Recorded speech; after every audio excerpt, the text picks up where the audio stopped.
വളരെ മനോഹരമായി മുന്നോട്ട് പോയിക്കൊണ്ടിരിക്കുന്ന ഒരു ബന്ധം.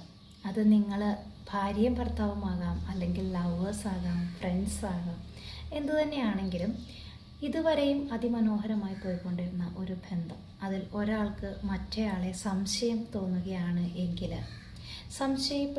സംശയിക്കപ്പെടുന്ന വ്യക്തിക്ക് ഒരു വേദന തോന്നിയേക്കാം. ഞാൻ ഇത്രയും നാൾ ആത്മാർത്ഥമായി ജീവിച്ചിട്ട് ഈ വ്യക്തിയോട് ഇത്രയും സത്യസന്ധതയും ആത്മാർത്ഥതയും കാണിച്ചിട്ട് എന്നെ തെറ്റിദ്ധരിച്ചല്ലോ, എന്നെ സംശയിച്ചല്ലോ, എന്നോടുള്ള ആ ഒരു വിശ്വാസം ആ വ്യക്തി നഷ്ടപ്പെടുത്തി കളഞ്ഞല്ലോ, ഇനി ഞാൻ ആ വ്യക്തിയോട് തുടരുന്നതിൽ അർത്ഥമില്ല എന്ന് കരുതിയിട്ട് നിങ്ങൾ മാറി നിൽക്കുന്നുണ്ടാകാം.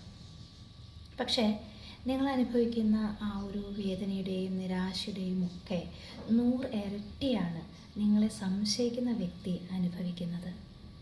ഏതോ നിമിഷത്തിൽ അദ്ദേഹത്തിൽ കടന്നു കൂടിയിട്ടുള്ള ആ ഒരു സംശയം അദ്ദേഹത്തെ ഇഞ്ചിഞ്ചായിട്ട് കൊന്നുകൊണ്ടിരിക്കുകയായിരിക്കും. നിങ്ങൾ നിരപരാധിയാണെങ്കിൽ, സത്യസന്ധമായിട്ടാണ് ആ വ്യക്തിയുടെ കൂടെ നിന്നത് എങ്കിൽ തീർച്ചയായിട്ടും നിങ്ങളുടെ നിരപരാധിത്വം, നിങ്ങളുടെ സത്യസന്ധത ആ ഒരു വ്യക്തിക്ക് തെളിയിച്ചു കൊടുക്കേണ്ടതാണ്. അങ്ങനെ നിങ്ങൾ ചെയ്യുമ്പോൾ ആ വ്യക്തി ഒരു വലിയ അഗ്നിയിൽ നിന്നാണ് രക്ഷപ്പെടുന്നത്.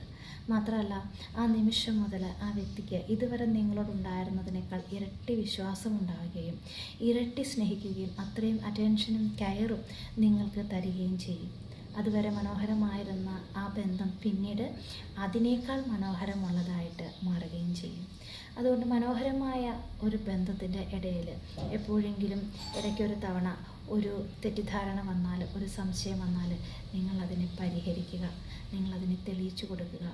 അതുമൂലം ആ ബന്ധം മനോഹരമാവുകയുള്ളൂ, ഒരിക്കലും അത് തകർന്നു പോവുകയില്ല.